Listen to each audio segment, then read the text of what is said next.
The Christ. Jesus did not come to destroy the law, that is, the law of God.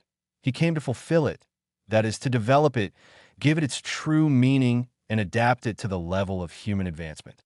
This is why the principle of duties toward God and neighbor is found in this law, which constitutes the basis of his doctrine.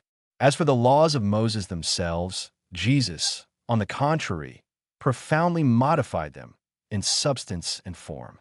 He always fought against the abuse of external practices and false interpretations, and could not have made them undergo a more radical reform than by reducing them to these words: love God above all things and your neighbor as yourself, and adding, therein are the whole law and the prophets.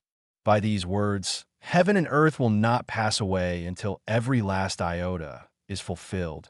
Jesus meant that it was necessary for God's law to be fulfilled, that is, to be practiced throughout the entire earth in all its purity, with all its developments and consequences. For what use would it be to have established this law if it were to privilege some men or even a single people?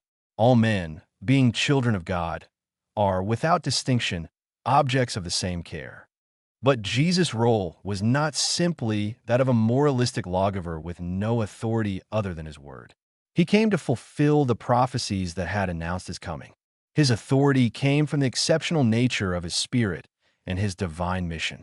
He came to teach humanity that true life is not on earth, but in the kingdom of heaven, to show them the path that leads there, the means to reconcile with God, and to warn them about the course of things to come, for the fulfillment of human destinies.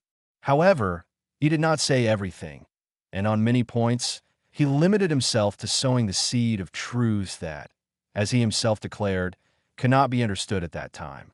Jesus spoke of everything, but in more or less implicit terms. To find the hidden meaning of certain words, new ideas and new knowledge would need to provide us with the key. These ideas could not come before a certain degree of maturity of the human spirit. Science was to contribute powerfully to the emergence and development of these ideas. It was necessary, therefore, to give science time to progress.